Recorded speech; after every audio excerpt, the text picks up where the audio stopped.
Então, vamos lá. Galera, olha só. Em uma das maratonas anteriores, nós fizemos esse projeto aqui. Quero mostrar esse projeto aqui de cabo a rabo para vocês entenderem como que vai ser na maratona a partir de segunda-feira, beleza? Então, participe aqui desse passo a passo como se você já estivesse na maratona, porque o que vai acontecer é que vocês vão receber um problema parecido com esse aqui, né? Vocês vão acompanhar, a gente vai fazer junto, é claro, mas eu quero que você tenha aí o discernimento de poder também fazer de onde você está, para que você possa sentir o mão na massa também, né? Afinal de contas, aqui é sentir da prática, não é? Você tem que aprender a colocar essa parada, assim, de forma mais prática mesmo. Não só acompanha de forma visual, não. Pega, refaz, lembra do Baby Steps. Pega aí o script, pega os dados, refaz. Pô, deu ruim aí, cara, volta à aula, faz junto comigo, mas não deixa de fazer. Fechou? Então, beleza. Olha só. Numa das maratonas anteriores, galera, a gente recebeu um problema de negócio. E esse problema de negócio, ele era um problema para a gente criar um sistema de classificação de risco que ele seria utilizado para concessão de empréstimo. Tudo bem? Então, como que seria essa parada? A gente vai fazer um sistema onde a gente vai dizer se o risco é alto, médio ou baixo, e aí, de acordo com as políticas de risco de crédito da instituição, ela vai definir se ela vai emprestar ou não dinheiro, ou se ela vai emprestar ou não se ela vai ser fiadora de um grande empreendimento da empresa, enfim, que ela vai entregar é o risco do cliente. E aí, dado esse risco, ela vai poder emprestar dinheiro ou não. Tudo bem? Esse é o problema de negócio. Como que a gente resolveu essa parada? Olha só. A gente foi lá e descobrimos que a gente precisava construir esse sistema de classificação de risco do cliente, né? Então a gente vai olhar dados do cliente para fazer a aprovação de possíveis empréstimos aí nessa instituição financeira, tá bom?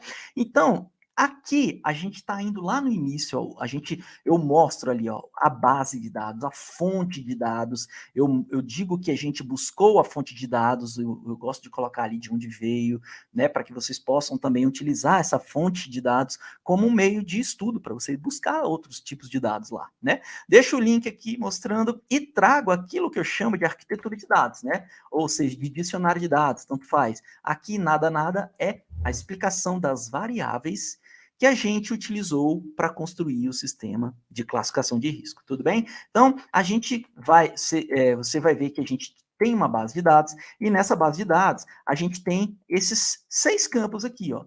Tem a identificação do cliente, tem o índice de inadimplência do cliente, tem o índice referente ao saldo das contas correntes, poupança e aplicações do cliente. Tinha lá o índice referente à classificação do cliente, de acordo com a sua renda, tinha lá um índice de classificação. As anotações externas, que eram informações que vinham de fora da instituição, ou seja, como se fosse um convênio de informações que a gente faz com Serasa, com SPC, essas paradas todas, Bacen, então, vinha um índice de anotações, que era uma informação externa que vinha, e ali era a variável que era o nosso target, que era o risco, né? Ou seja, dadas essas informações históricas que a gente tem do cliente, a gente conseguiria aferir qual era o risco desse cliente, então a gente partiu desse pressuposto que com essas variáveis a gente já conseguiria construir o nosso sistema. Só lembrando que, galera, isso aqui é um caso prático para quem está começando. Então, é óbvio que muitas vezes a gente já está partindo com as variáveis pré-definidas, né? Mas grande parte do trabalho do cientista de dados é exatamente, primeiro, descobrir quais variáveis utilizar, né? Então, esse é um trabalho muito grandioso, onde você vai sentar inúmeras vezes com inúmeros departamentos aí da instituição onde você trabalha, por exemplo, ou fazer pesquisa de campo mesmo, e ir ali buscar informações com grandes players para tentar desenvolver aí alguma tese na qual ela mostre para você que existe uma variável específica que pode ajudar você a fazer essa predição aqui desse risco, beleza? Então, isso a gente parte desse pressuposto que a gente fez tudo isso e que a gente está aqui nesse nível agora, ó, encontramos aqui variáveis que podem ser importantes para nosso trabalho. Tudo bem? Beleza? Então, essa é a primeira parte. Lembra do pipeline? Ó, entender o problema de negócio. Aqui foi só para você ver, eu preciso criar um sistema de classificação de risco do cliente. Até aqui, tranquilo? Beleza?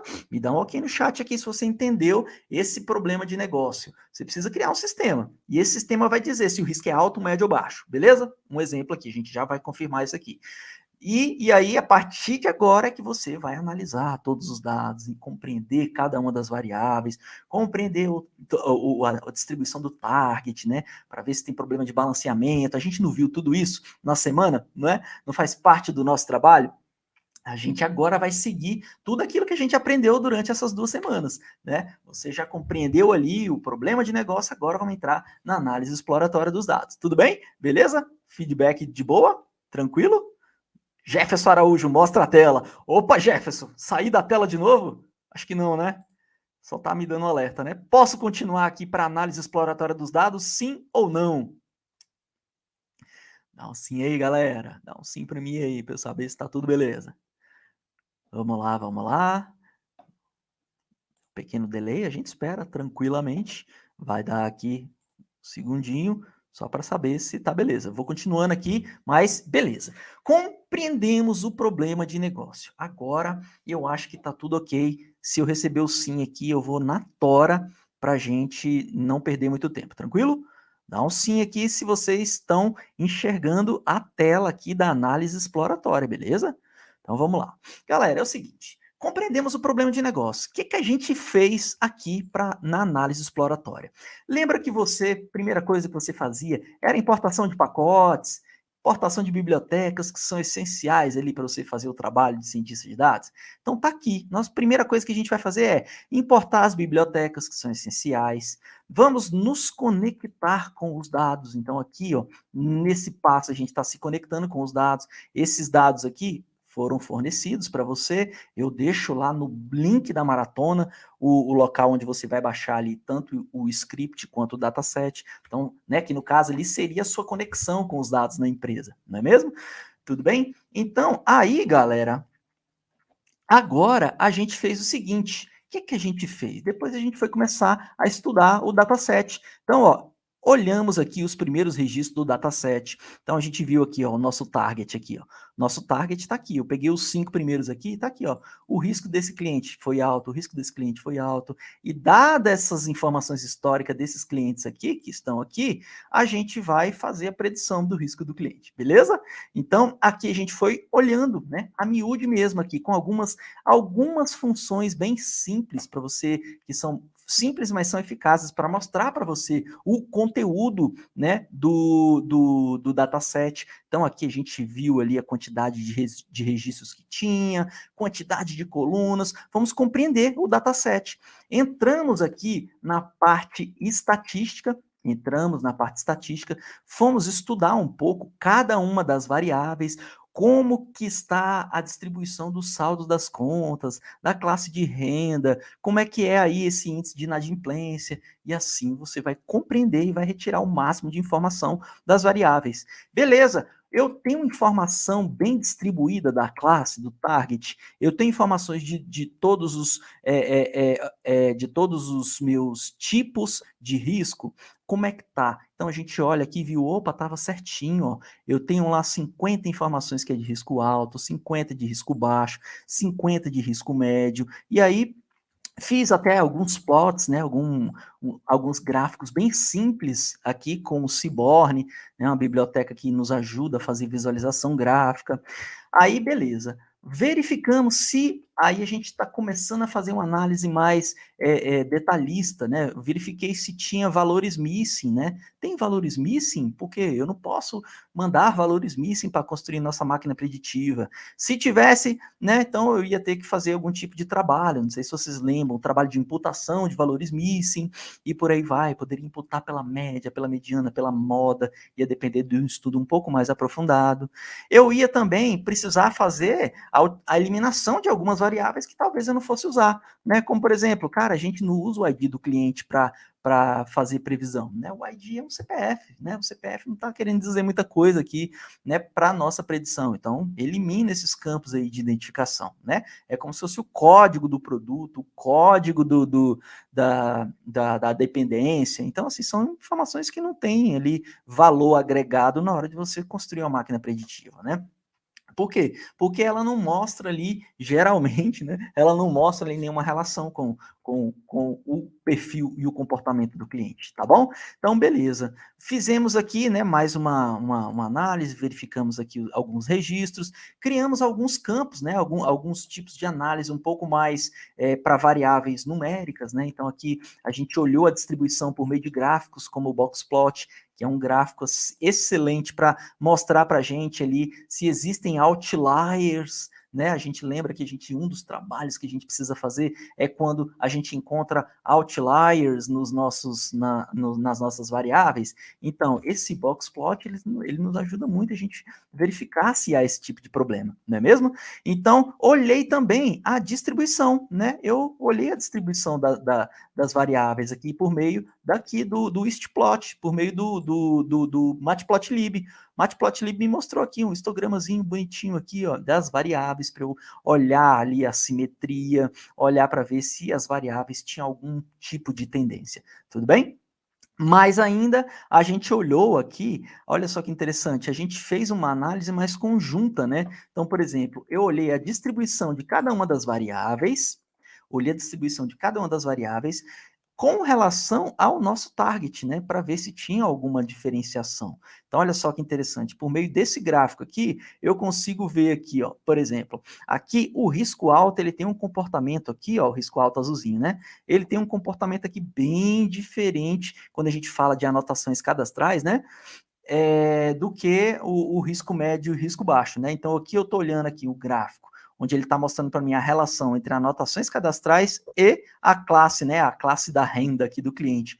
E você vê que o risco alto realmente tem uma diferenciação aqui do risco médio e do risco baixo. Olha só que interessante. Então, isso tudo faz parte da nossa análise exploratória, onde a gente olha a tendência, né? Verifica a tendência e correlação entre as variáveis, né? Aqui eu estou olhando ó, o saldo de conta com a classe da renda. Então, eu vejo que há um comportamento aqui que é um comportamento diferenciado aqui, que tem uma certa tendência quando a gente olha as duas variáveis em conjunto, quando a gente faz uma análise bivariada dela, né, digamos assim. E assim a gente vai começando e retirando conclusões acerca das variáveis que estão aqui nos ajudando a construir a máquina preditiva, beleza?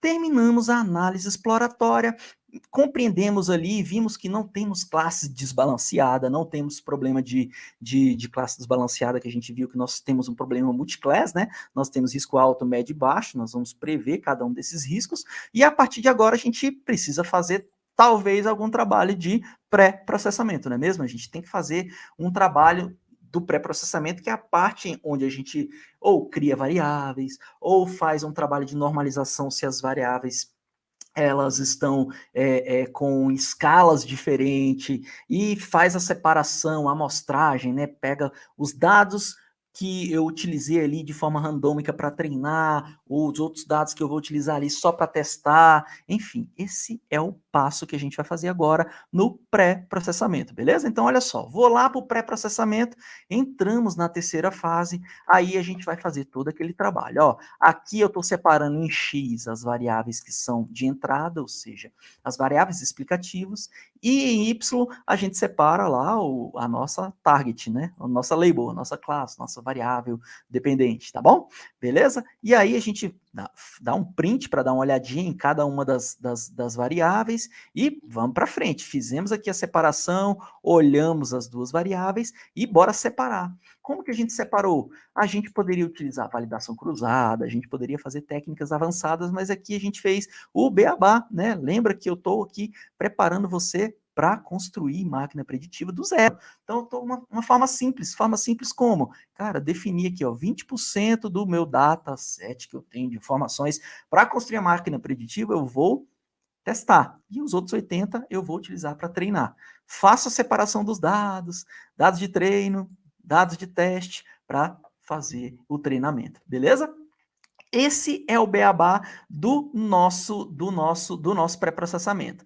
Aqui a gente viu que existiam algumas variáveis que elas não estavam ali numa escala bacana. Então a gente decidiu fazer aquilo que a gente chama de feature scaling, ou escalonar mesmo, sabe? Ou colocar na mesma escala. E aí tem técnicas para se fazer isso, né? A gente utilizou a simples padronização, né? Então a gente foi lá na nossa biblioteca, buscamos ali um pacote que faz a padronização de forma automatizada e simplesmente falamos, ó, bicho, pega os dados lá, separa em treino, faz a transformação para a gente aí dos dados para que os dados fiquem numa escala bacana, beleza?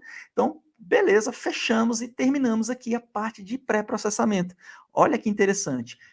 Exemplo simples, pouquíssimas variáveis, tratamento que não requer ali nenhum conhecimento aprofundado em programação para se fazer, né? Se você já me acompanha há algum tempo e olha os projetos que a gente resolve no YouTube, você vê que esse aqui tem um nível de dificuldade bem baixo, né? Se a gente for olhar, a gente está bem ali, bem tranquilo, porque esse era o objetivo da maratona. Eu queria que você saísse do outro lado, tá bom? A nossa maratona também está muito em linha com isso aqui, né? Talvez para uns vai ser um pouco mais difícil, para outros mais fácil, mas o que importa é que ela tá diferente, mas tá bem legal também, tá bom? Então, isso aqui é só para você ir tendo o gostinho do que a gente vai fazer. Ela tem um pouco mais de animação, tal, tem uns negócios bem interessantes lá, tá bom? Tô tentando jogar aqui o spoiler, né? Mas, bem, enfim. Então, vamos lá, galera. Isso aqui foi o trabalho de uma aula. Na outra aula, a gente já foi para a construção da máquina preditiva. Então, na hora de construir a nossa máquina preditiva, a gente vai para o baseline, né? O que é o baseline? A gente construir uma máquina ali de início, onde aquela máquina é a que a gente quer bater, né? Então, a gente escolhe alguns algoritmos ali para ser o baseline, depois a gente arrocha e tenta ali escolher algoritmos melhores ali, ou tenta aprofundar uma outra forma de mudar o pré-processamento, enfim, aqui depende da complexidade. Mas de início, a gente escolhe um modelo baseline para a gente construir a máquina preditiva. Então a gente foi lá, escolheu ali o KNN, que ele é muito bom para fazer separação de classes ali, né? Então a gente escolheu o KNN para fazer ali a máquina preditiva. Ó. Então criamos ali a máquina preditiva com o KNN, utilizamos ali um parâmetro só, a gente foi lá, fez o treinamento com o fit, depois a gente foi lá e fez predições com dados de teste. A gente já fazer a aferição, né? E aí, como é que tá a minha máquina preditiva com o KNN? Foi boa ou não foi? Aí a gente foi lá e avaliou com os dados de teste, a nossa acurácia aqui, lembrando que existem N métricas, né? A gente tem N métricas para avaliar tanto aprendizagem tanto algoritmos de classificação quanto de regressão, a gente tem ali métricas diferentes, então a acurácia foi só uma delas, a gente poderia ter olhado outras, tá bom? Então, você vê aqui que aqui a gente olhou a acurácia, estava 80%, olhamos aqui o Classification Report, ele mostra para a gente ali métricas como a Precision, a Recall e o F1 Score, né, que são métricas diferenciadas também para a gente não olhar simplesmente para a acurácia, para a gente olhar de forma um pouco mais pormenorizada, cada um ali das classes, e beleza. Aí fomos para a segunda versão da máquina preditiva. Aí a gente já utilizou outro algoritmo, utilizamos o suporte Vector Machine. E aí colocamos alguns hiperparâmetros a mais lá, conversamos sobre como que é cada um desses hiperparâmetros, o que ele está fazendo a mais, e fizemos de novo, ó, fizemos lá o treinamento, depois a gente fez predição com os dados de teste e fizemos ali, olhamos alguns hiperparâmetros do nosso classificador e fizemos de novo a avaliação por meio da acurácia.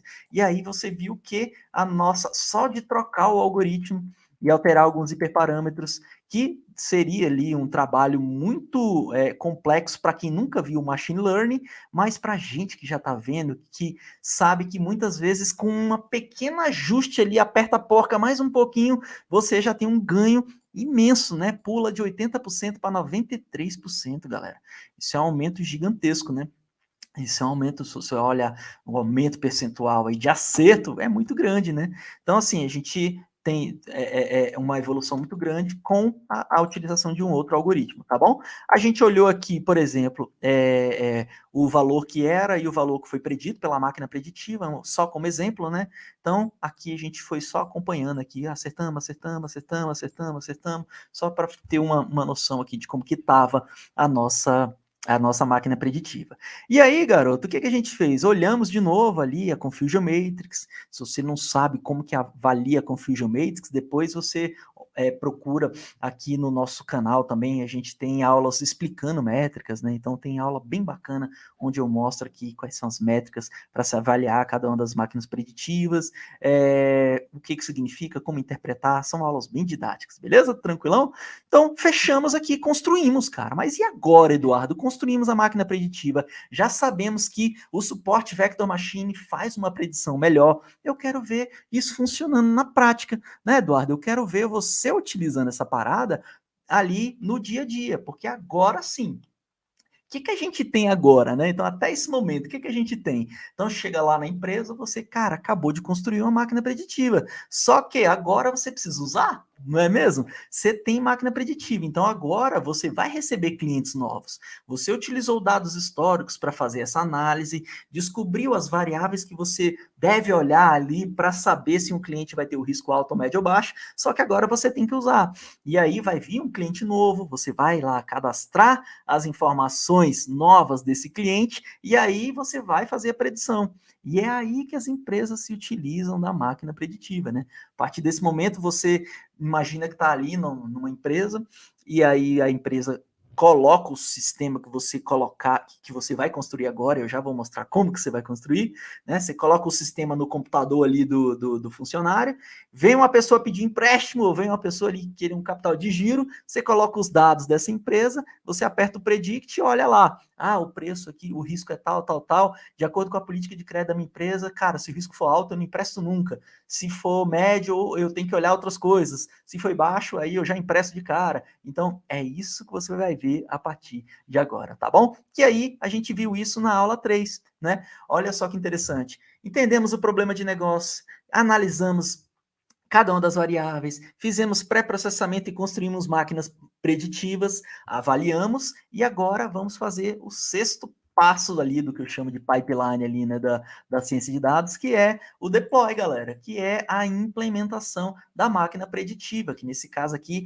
a gente estava servindo no nosso IP, né, era na web, você poderia colocar aí num servidor, a gente tem alguns servidores gratuitos que permitem que a gente faça isso, depois eu posso trazer, vou até anotar essa parada aqui para eu não esquecer, trazer alguns exemplos aqui do Heroku, que a gente consegue implementar, né, essas paradas aqui e depois o link fica na web, né? Então é como se fosse uma nuvem ali onde você coloca a sua máquina, joga o link e pronto, o link vai e você espalha e a máquina tá rodando, tá implementada no ar, né? Depois eu vou trazer um exemplo, tem um exemplo bem legal aí do Heroku, e a gente poderia colocar em vários lugares. Então, como que a gente fazia lá? Então eu lembro da gente criar uma parada dessa e lá, por exemplo, lá do lado lá ter um servidor ali onde eu poderia colocar junto com um PostgreSQL, um banco de dados lá de um colega que estava lá servindo ali, né, servindo o seu sistema, né? Então, enfim, você jogava lá no servidor e pronto, né? Distribuía. Dependendo da empresa onde você está, você tem essa oportunidade, né? Ao invés de você ser o freela, digamos assim, onde você tá ali na empresa, tá na instituição, você já tem um site dedicado, então você joga no servidor da empresa e a partir daí, pronto, o sistema tá lá para você simplesmente servir os clientes internos, né, tanto os funcionários que vão se utilizar dessa informação, quanto externo também, né, às vezes você é uma informação que você está divulgando para o público, né, então, enfim, isso aí depende de cada caso. Tranquilo? Até agora, tudo beleza, galera? Me dá um ok aí para eu saber se tá tudo ok, porque agora a gente vai entrar aqui no deploy. E aí, para entrar no deploy, eu quero saber se tá tudo beleza, tá bom? Porque a partir de agora a gente vai mostrar o sisteminha. Como que a gente fez aqui? Na aula 3, eu mostrei para vocês como criar essa parada. E aqui, nesse caso, galera, nesse caso específico, a gente utilizou uma ideia diferente. Nós utilizamos o VS Code, o Visual Studio Code, para fazer esse trabalho aqui. Então, eu explico como é que utiliza o VS Studio Code, eu explico como instala, explico onde eu falo para você criar um diretório para colocar os dados, beleza? Eu explico depois que você precisa criar lá, abrir o terminal no VS Code, a gente vai ver aqui direitinho. Em alguns casos, você precisaria instalar alguns pacotes adicionais, como Plotly, né? Tanto faz, depende de como você chama, eu gosto de chamar de Plotly. O Streamlit, que não sei se vocês lembram, mas quando a gente estava falando da implementação, a gente viu alguns pacotes, como Django, como Flask. Tá aqui um que a gente utilizou aqui nesse caso, aqui na maratona, que é o Streamlit. Você já vai ver a gente utilizando o Streamlit, beleza? Eu até tinha um tempo que eu não usava ele, eu até esqueci como é que eu fazia um ajuste lá, tive até que rever a minha própria aula, porque eu esqueci como é que eu fazia um ajuste. Olha só que interessante, né? É assim, galera, a gente acaba esquecendo algumas coisas, mas isso é super normal. E aí eu falo pra galera, cara, instala a Anaconda, instala a Anaconda, que o Anaconda já traz alguns pacotes, falo pra galera instalar o pacote e mostro pra galera como é que a gente abre o nosso sistema ali no nosso navegador web direitinho, e aí foi o nosso sistema, tá bom? Eu quero aqui, tá ok, tá beleza, okzaço, boa, Dani. Então vamos lá, a gente vai exatamente ver como que a gente criou essa parada. Eu vou abrir para vocês aqui o VS, que é o Visual Studio Code, e vou simplesmente fazer esse beabá que eu falei para vocês aqui, ó. O Visual Studio Code é essa ferramenta, tá bom? Essa ferramenta aqui que é uma IDE, né? O que é uma IDE, Eduardo? É um ambiente integrado, um ambiente de desenvolvimento integrado. É assim como o Google Colab, assim como o Jupyter Notebook. É uma forma um pouco mais profissional da gente trabalhar aqui com Python com ciência de dados, tá bom? Tem outras também, tem o PyCharm, que é muito usado também. E aí, mas sim, galera, não foge muito daquilo que são ferramentas. Não sei se você já parou para prestar atenção. As ferramentas todas, elas ficam dividindo os ambientes, né? Tem mais ou menos assim uma cruzinha, né? Então, esse pedaço aqui eu vou mostrar ali quais são ali os submenus de uma coisa. Isso aqui vai ser uma área onde eu vou desenvolver. Aqui vai ser a área onde eu vou mostrar os resultados. Aqui é uma área onde eu vou olhar ali a minha máquina. Então, galera, não foge muito disso. É sempre assim, tá bom? Você vai ver aqui que a gente sempre vai estar vendo esse tipo de coisa. Então tá aqui a nossa ferramenta, essa é a carinha de entrada dela. A gente vai vir aqui em File, e aí eu vou abrir uma pasta aqui, que é onde está a pasta da maratona, tá bom? Então eu vou selecionar essa pasta aqui e vou mandar ele abrir aqui. A gente vai ver os arquivos que a gente vai utilizar aqui. Então, só para você visualizar, a gente criou o nosso sistema aqui, ó, nesse formatinho aqui, ó, no Jupyter Notebook. Lembra do IPYNB que eu ensinei vocês nas lives passadas? Então, e aí, quando a gente cria uma aplicação, geralmente essa aplicação a gente salva ele num módulo que a gente chama, né? Que está aqui, ó, no ponto .py, tá bom? Então, o que eu fiz aqui? Eu vou abrir esse ponto .py aqui, só para você ver que ele nada mais é do que o próprio código, tá bom, galera? Ele só tem uma forma automatizada onde eu vou mandar executar esse código, e nesse código vai ter ali exatamente o trabalho que a gente construiu, que a gente desenvolveu. Você vai ver aqui, ó, a máquina preditiva está aqui dentro, ó. Vou mostrar aqui dentro para você a máquina preditiva. Ó. A máquina preditiva não é o suporte Vector Classify? Está aqui dentro, ó. Ó aqui a máquina preditiva aqui, ó, com todos os hiperparâmetros que a gente desenvolveu, beleza? Então tá aqui a nossa máquina preditiva. O que a gente fez? A gente criou algumas funcionalidades aqui dentro, e eu mostrei para você que a gente, criando essas funcionalidades, a gente mostrou a gente mostra a saída por meio do Streamlit, tá? Então aqui a gente cria os botões, aqui a gente cria, aqui galera, é só um pouco do desenvolvimento em si, mas eu coloquei tudo explicadinho, tudo bonitinho, o que a gente mostra, tá bom? Tudo para você entender exatamente o passo a passo, tudo bem comentado, tá bom? Isso é aqui a carinha da nossa aplicação. Aqui, galera, a gente utiliza aqui, por exemplo, ó, eu vou abrir um novo terminal, e aí aqui dentro é que tá os fluxos que eu falei para você, tá vendo?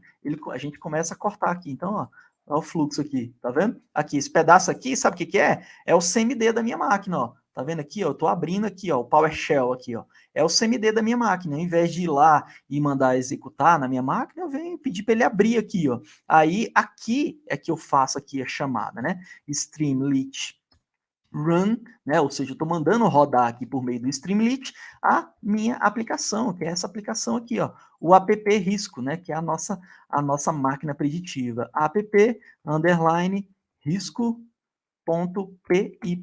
E aí, galera, dei um enter, e mandei criar aqui a nossa máquina preditiva, beleza? Ele vai demorar um pouquinho, mas ele vai mostrar para a gente já a nossa máquina preditiva. Ó. Abriu aqui na web já, ó. Então, esse é o nosso sistema, galera. A gente construiu isso aqui. Então, imagina que você está lá agora na empresa, e aí o funcionário, ele vai lá pegar os dados do cliente que está querendo fazer ali o seu giro, o seu aporte, seu a sua solicitação de empréstimo, e aí você tá ali de cara com ele e você precisa saber o risco dele para você fazer o seu trabalho, né? Que é deferir ou não, que é de encaminhar para um outro departamento ou não. Isso aqui às vezes é uma etapa meio. Então, aqui você tá exatamente nesse ponto, tá bom? E olha que interessante. Para você fazer a predição, você precisa exatamente de quais variáveis? Me diga aí das variáveis que você utilizou na máquina preditiva, né? Então tá aqui, ó, o índice de inadimplência, as anotações cadastrais, né, que é a informação externa, a classificação da renda, o saldo das contas lá, e aqui é o botão onde, quando a gente clica aqui, ele vai acionar a máquina preditiva por trás e vai printar o risco aqui pra gente. Beleza? É exatamente isso aqui que vai acontecer. E aí a gente vai saber se o risco do cliente é alto, médio ou baixo e se a gente vai deferir ou não, tá bom? Então imagina lá, sei lá, o índice de inadimplência aqui seria 4, enfim, é lógico que tem que ser de acordo com os dados que você está buscando do cliente ali, né? A anotação cadastral 584, classificação da renda 4 e o saldo de contas, vou colocar 0 aqui, vai. E aí eu realizo a predição e olha só, o risco do cliente apareceu baixo. Então, olha só, para esse cara aqui, ó, o risco previsto do cliente é baixo. Então, ó, dadas essas informações aqui, eu estou vendo que eu posso encaminhar ele para um departamento diferente, ou aqui de cara eu já poderia fazer uma aprovação de crédito pré-aprovado para o cliente e por aí vai, beleza? Esse é a nossa implementação. Aqui eu fiz uma parada para a galera brincar, né? Que era assim, para personalizar o sistema, né? Que era assim, aqui é um sistema de previsão de risco do cliente para a concessão de empréstimo, by. Aí eu pedi para a galera alterar o nome, né? Colocar o próprio nominho ali para a galera sentir um pouco ali se sentir ali mais presente ali, que pode construir uma aplicação, né? Você, mesmo começando do zero, pode construir uma aplicação como essa. Por quê? Porque tá aqui o passo a passo para você criar. Isso aqui, a partir de agora, você pode derivar e fazer N trabalhos com isso aqui, né? Há uma infinidade de trabalhos que você pode fazer nos mais diversos ramos da indústria, né? Das mais diversas indústrias, falando assim, né? Porque a ciência de dados está entranhada em tudo. Então, pensa que isso aqui poderia ser várias e vários outros tipos de problema. Você só troca as variáveis que a gente está usando aqui num caso financeiro, de business, né, para, sei lá, para a área da educação, para a área da saúde, segurança pública, enfim, por aí vai. Bora fazer um outro teste aqui, o índice de inadimplência, 4, a anotação cadastral aqui, 6, saldo da conta, vai colocar um menos 10 aqui, só para ver se a parada tá condizente aqui. Então, coloquei um saldo de conta bem ruim ali, ó, e você vê que o risco previsto do cliente é risco alto. Então, talvez aqui, dadas essas informações que a gente está recebendo aqui, o risco do cliente é alto, então a gente já. Ou seja, aqui, cara, há um trunfo muito grande na mão do cientista de dados, que é esse botãozinho mágico aqui, galera. Esse botãozinho mágico aqui, a gente agora, dado todo o trabalho que a gente fez, ele é simplesmente um botãozinho mágico, né? Você vem aqui, clica e, opa, que legal, já apareceu aqui. Só que o trabalho que você teve de fazer aí a pesquisa, de fazer ali a análise em cada uma das variáveis, de trocar variável, de colocar variável na mesma escala, escolher um algoritmo, não, eu posso melhorar o resultado, eu vou aumentar aqui, vou escolher um outro algoritmo. Esse é o trabalho do cientista de dados. Aqui agora é a cereja do bolo, aqui está muito massa.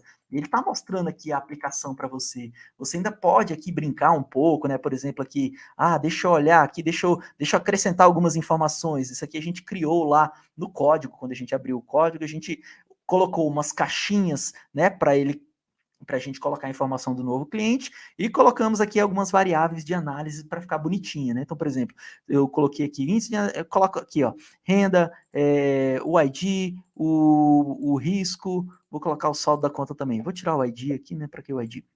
Então, beleza. Aí ele já mostra aqui pra gente, ó. Então, aqui é como se eu, por exemplo, eu tô olhando aqui, ó, esse cliente aqui, o saldo de conta foi negativo, eu realizei a predição aqui, a gente já viu que o risco era alto, mas olha só que interessante. Eu consigo fazer até um acompanhamento. Eu olho aqui, ó, 6 clientes aqui, ó, com as suas mais diversas valores, para que eu possa olhar aqui e ainda dar uma ratificada, né? Por exemplo, olha, essa galera aqui teve risco alto. Essa galera que teve risco alto aqui, ó, eu vejo que realmente, ó, o saldo ele estava mais baixo, a classe da renda ela estava se comportando aqui, ó, eu tenho alguns números exatamente para ir me baseando, sabe? Então, assim, cara, isso é um trabalho que ele é grandiosíssimo e poucas pessoas detêm esse conhecimento. Eu deixo também esse trabalho aqui para vocês, vou deixar esse trabalho para que vocês possam já colocar no portfólio de vocês enfim, fazer aí as devidas personalizações, né? Vocês podem brincar com isso aqui, colocar outras variáveis, né? Seja um debugador de código também, tá? Isso aí faz muito bem também, você debugar os códigos para que você possa ir complementando, né, o seu arcabouço de coisas que você consegue resolver. Então, quanto mais você olhar aí a miúde como foi feito e for alterando e for personalizando, mais conhecimento você vai ter. Beleza? Valeu, tchau, tchau!